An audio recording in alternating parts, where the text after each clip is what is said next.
Hello, I'm Gordon Lang, editor of CameraLabs.com. I'd like to give you a brief video tour around the Panasonic Lumix DMC LX3. Here it is, the LX3. This is the successor to the Lumix LX2, which makes it Panasonic's high-end compact for enthusiast photographers. The LX3 is designed for people who want a compact camera but don't want to compromise on things like manual control. It's also ideal for anyone who owns a DSLR but wants a high-end compact to complement it for times when they want a more pocketable camera. Now the LX3 is absolutely packed with features, so without further ado, let's take a look at some of its highlights. With 10.1 megapixels, the LX3 has essentially the same resolution as its predecessor, but the sensor's a different shape. The earlier LX2 sensor was a 16:9 shape, whereas the new LX3 has a more conventional 4:3 shape sensor. Now Panasonic employs a cunning trick which we've seen before on the Lumix TZ5, where it can actually maintain the angle of view when you switch to different aspect ratios, and that's illustrated by this screen grab that you can see here. So when you switch to those widescreen aspects, you don't actually just crop the top and the bottom, you actually do capture more widthways. Next up, the lens. And like all of Panasonic's compacts, the LX3 features optical image stabilization to help counteract the camera shake. Now the optical zoom range on the LX3 is 2.5 times, which may be shorter than the 4 times of its predecessor, but it does feature two very important differences. First of all, the maximum coverage when zoomed out is equivalent to 24mm. That's much wider than the 28mm of the LX2 and much wider than the 35mm equivalent that you find on most compacts these days. Also, importantly, the LX3's lens has a very bright focal ratio of f2.0 when it's zoomed out. This allows the lens to gather twice as much light as an equivalent lens at f2.8, and that's obviously very useful when you're shooting in low light conditions. It's just a shame that there's no built-in sliding lens cover on the LX3. Instead, you'll need to make do with a lens cap. Around the back of the camera you'll find a 3-inch screen with 460k pixel resolution. That's both larger and more detailed than the screen on the LX2. Notice, however, that the LX2 had a slightly wider 16:9 shaped screen to match its sensor, whereas the LX3 screen is not quite as wide. Although interestingly, the screen is still wider than the actual sensor shape. It's a 3:2 screen, whereas the sensor is a slightly squarer 4:3 shape.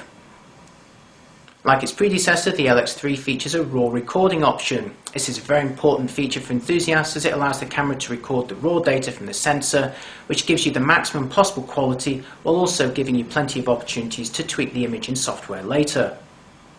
The LX3 also features high-definition movie recording in the 720p format, and you're watching an example of that right now. I'm stood about 2 feet away from the LX3, which is recording this segment, although you're watching it in standard definition. Here's some more footage taken with the LX3's high-definition movie mode. Now unfortunately, once you start filming with the LX3 you can't adjust that optical zoom, and that is a bit of a downside. If you look closely you'll also notice that there's some noise in the background. The images are certainly not as clean as those from a dedicated camcorder. However, they are cleaner than those from earlier Panasonic compacts, which also featured HD recording facilities. Now let's take a closer look at the LX3's controls. The LX3's controls greatly resemble those of the earlier LX2, although you'll notice one thing here that was missing on its predecessor, a flash hot shoot. This allows you to mount an external flash gun and obviously deliver much more power than the built-in model, which pops up here. You'll also notice, like the LX2 before it, you can adjust the aspect ratio with this switch on top of the lens. Here we are at 4:3, the slightly wider 3:2, and then the wider 16:9. You can also adjust the LX3's focusing mode on the side here, and there is full manual focusing with this camera. Going back to the controls again, you'll see the main mode dial here offering program, aperture, shutter priority and full manual control. However, if you just want an easier life, you can put the LX3 on Panasonic's excellent intelligent auto mode. This has an uncanny ability of working out what kind of picture you're trying to take.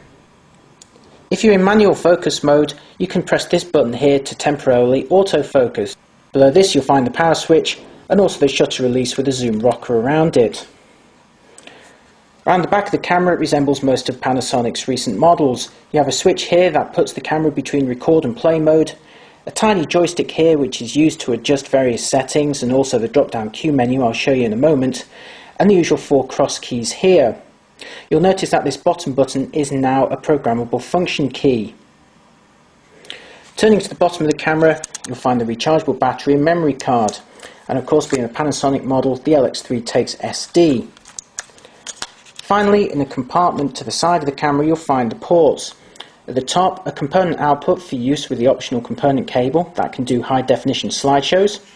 Below that, a combined TV and USB output, and below that, a DC input. We're outside with the Lumix LX3, so switch it on, and about 2 seconds later you're ready for action. Now I'm using the full size of this 3:2 aspect ratio screen, but you can change the aspect ratio using a switch on top of the lens. If I switch it to 4:3 and turn it round, you can see here black bars running down the left and right side of the image. Now if I switch that back to 3:2, you'll see the image filling the screen, and if I switch it to 16:9, you'll now see black bars at the top and bottom. So for this demonstration, I'm going to leave it at 3:2 and fill the screen. Now let's check out the optical zoom range of this camera. Here we are zoomed out at an equivalent of 24mm, and now zoomed in to its maximum telephoto end of 60mm.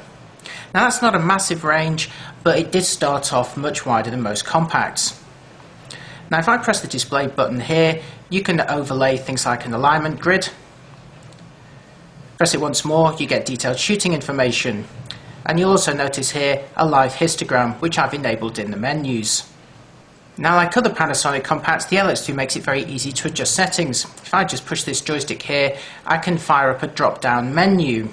And by bringing it along, you can adjust things like the white balance, or perhaps the sensitivity, or maybe the resolution. It's a really quick and easy way to change options. You can also use this joystick to adjust things like the aperture and shutter speed. If I put the camera to aperture priority, you'll see the aperture value there, the F number highlighted yellow. This means I can use the joystick, pushing it up and down to change that F number. You'll also notice an arrow pointing left. If I push the joystick left, it now means I can adjust the exposure compensation, making it brighter or perhaps a bit darker.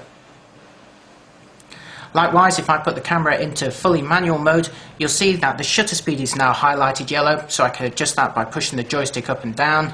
Or if I push it left, you'll see the F number highlighted, so I can now adjust the aperture. Now you can also put the LX3 into manual focus mode using this switch on the side of the lens. And now you can use the joystick to actually adjust the focusing distance. You can see that bar moving up and down here on the right hand side. And you can also see a magnified area in the middle, which helps you confirm that focus. So if I now just adjust that up towards the infinity direction, you'll see that become much sharper. The Panasonic Lumix LX3 is an ideal compact for enthusiasts, and indeed ticks most of the boxes these types of photographers look for when shopping for a new camera. The LX3 features wider than average coverage that's equivalent to 24mm, and also a brighter focal ratio than normal of f2.0. The LX3 additionally features full manual control, aperture and shutter priority, along with one of the best automatic modes on the market. On top of that, you also get a flash hot shoe, the option to record your images in the RAW format, and also high definition movies.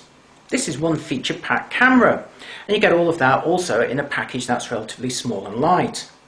The only real physical downsides to this camera are the fact that you have to use a lens cap, which can slow you down when you're trying to start the camera up, and also its focal range. It's only 2.5 times, which means its maximum telephoto is an equivalent of 60mm. So that's a lot shorter than you'll get with some rival models, and you have to work out whether that range will suit your style of photography.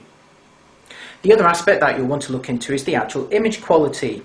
Now, its predecessor, the LX2, had some issues with noise, and Panasonic's making some big claims about the capabilities of the LX3. So to find out how this camera performs in that respect, head on over to CameraLabs.com. There you'll see results taken at all sensitivities using the LX3 directly compared against the Canon PowerShot G9, which will undoubtedly be one of this camera's biggest rivals. And we've also thrown in some results from a digital SLR to show you the difference between an enthusiast compact and what you'd get with a camera with a much larger sensor. So to find out if the Lumix LX3 is the ideal compact camera for enthusiasts, head on over to our full review. You'll find it at www.cameralabs.com.